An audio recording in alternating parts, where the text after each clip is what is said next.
आज हम बात करेंगे सिर में रहने वाले जू के बारे में। ये छोटे छोटे कीट हमारे सिर पर रहते हैं और हमें काफी परेशानी पहुंचा सकते हैं।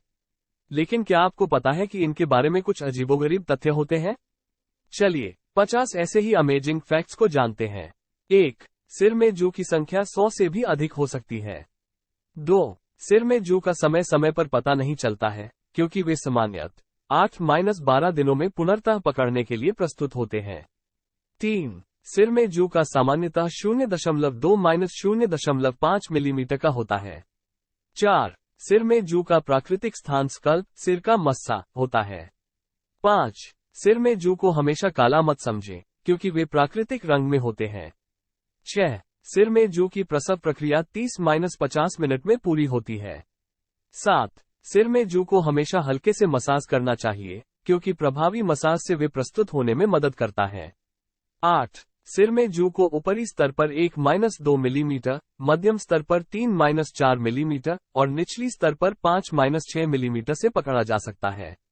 9. सिर में जू को प्रस्तुत होने से 24-48 घंटे पहले समुद्री सलाइन पानी से धोना चाहिए, क्योंकि इससे उनका प्रस्तुत होना सहज होता है। 10. सिर में जू को प्रस्तुत होने से 24-48 घंटे पहले कपूर कैम्फर का प्रयोग करना चाहिए, क्योंकि इससे वे प्रस्तुत होने सहज होते हैं। 11. 1 वर्ग सेंटीमीटर क्षेत्र में 20 to 60 जू होते हैं। 12. जू के बिना सिर की स्किन को खराब होने से बचाता है। 13. जू काटने के बाद सिर की स्किन पर बैक्टीरिया का इन्फेक्शन हो सकता है। 14. जू काटने के बाद सिर पर खुजली होती है। 15. जू के कटने के बाद सिर पर दर्द भी हो सकता है। 16. जू के कटने से सिर पर छोटे छोटे दाने भी बन सकते हैं। 17. सिर की स्किन को हेल्दी रखने के लिए रेगुलर ऑयलिंग करना चाहिए। 18. सिर की स्किन को हेल्दी रखने के लिए रेगुलर शैम्पूइंग करना चाहिए। 19. जू सिर्फ इंसान के सर पर ही नहीं बल्कि जानवरों के सर पर भी हो सकते हैं। 20. सिर की स्किन को हेल्दी रखने के लिए बैलेंस्ड डाइट लेना चाहिए। 21. जू को निकलने के लिए सिर्फ हाथ से नहीं बल्कि स्पेशली डिजाइंड कोम से भी निकला जा सकता है। 22. जू को निकलने से पहले कोम को अल्कोहल से सैनिटाइज करना चाहिए। 23. जू को निकलने से पहले कोम को बॉइलिंग वाटर में डालकर सैनिटाइज करना चाहिए। 24. जू को निकलने से पहले कोम को एंटीबैक्टीरियल सोप से धोना चाहिए। 25. जू को निकलने से पहले कोम को विनेगर में सोक करके रखना चाहिए। 26. जू काटने से पहले हेयर को रेगुलरली वॉश करना चाहिए। 27. जू काटने से पहले हेयर को रेगुलरली ट्रिम करना चाहिए।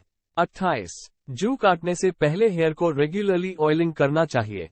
29. जू काटने से पहले हेयर को रेगुलरली कंडीशनिंग करना चाहिए। 30. जू काटने से पहले हेयर को रेगुलरली कोम करना चाहिए। 31. सिर में जू होने से बाल झड़ते हैं।